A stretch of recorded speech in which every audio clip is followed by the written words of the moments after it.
The discipline procedures under IDEA kick in after there's been a change of placement for your child. And what is that change of placement? That change of placement would be that your child missed more than 10 days of school because of behavior-related problems within a school year.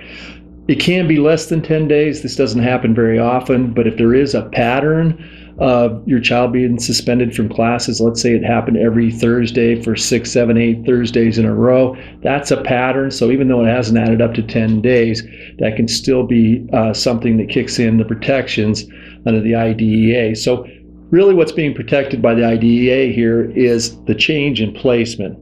So what happens if your child is out of school for more than 10 days in a school year?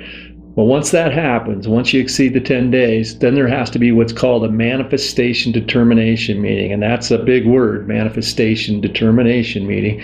But essentially, there's only two things we discuss in there. Let's look at the rules and regs first, and then we'll talk a little bit more about where you go if either one of those things happened or if they haven't happened. So let's take a look at the rules and regs real quickly. There are two questions that are considered at a manifestation determination meeting. Now, there might be a lot of people there. There'll be people from the IEP team, attorneys for the school district, or your attorney may attend. There can be other people that the school brings. So the meeting can be fairly large, depends on what the school wants exactly. But really, when you get down to it, there's two questions that are asked in the manifestation determination meeting. And the first one is, if the conduct in question was caused by or had a direct and substantial relationship to the child's disability. That is, the actions were related to your child's disability. Now, for example, sometimes when your child has behavior problems, they might be impulsive.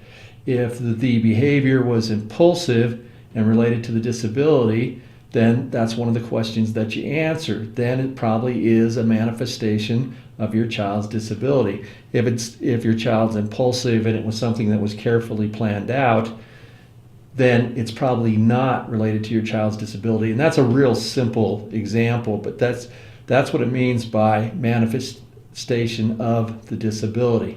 The second question the team asks is if the conduct in question was a direct result of the LEAs, that'd be the schools, failure to implement the IEP. So was your IEP appropriately implemented? Did you get all the services that were in there? Were they offered on a timely manner? Those are things that you look at in the meeting. So you just have two questions. Is it related to your child's disability? Was the IEP properly put in place? Taking those two requirements into consideration, what's the next step? Well, the next step is that if the behavior is related to your child's disability or your IEP wasn't put in place, then your child goes back to their regular placement. Now, granted, there will be additional services involved. They'll do a functional behavior assessment, and they'll probably come up with a behavior plan to make sure that this doesn't happen again, and that's a good thing. So go ahead and give them an okay and work with the school on that. Now, what if it's not related to your child's disability and the IEP was properly implemented? What choices do you have then? Well, your child's going to be placed in a different education setting. They call it an alternative setting, but there he'll still receive special ed services to help him access the general curriculum. So he won't be without services, but he'll be in a separate setting. Now, those services vary depending on the child on a case-by-case basis. Generally, the IEP team, once again, makes those decisions. There will be a functional behavior assessment again and probably a behavior plan. And most importantly, what I want you to consider is what is the transition plan to get your child back into his normal, regular environment, even if it is a special ed environment in the school, but get back to where he was before the behavior occurred. A couple final thoughts. There is some protections for children who have not yet been identified under IDEA and a behavior occurs. Now, they're fairly complicated, but essentially what it is that if the school knew or should have known that your child had possibly had a disability, you may have some protections.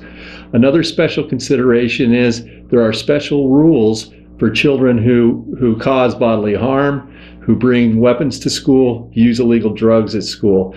So when you look at the Code of Federal Regulations, that'll explain to you how that works also. And as a final thought on discipline, discipline is pretty complicated when you get to this stage where you're doing a manifestation determination. You may want an attorney at this point or an advocate to help you through this process. So definitely take that into consideration, but go ahead and look at the rules and regulations. And that is a simplified overview of discipline.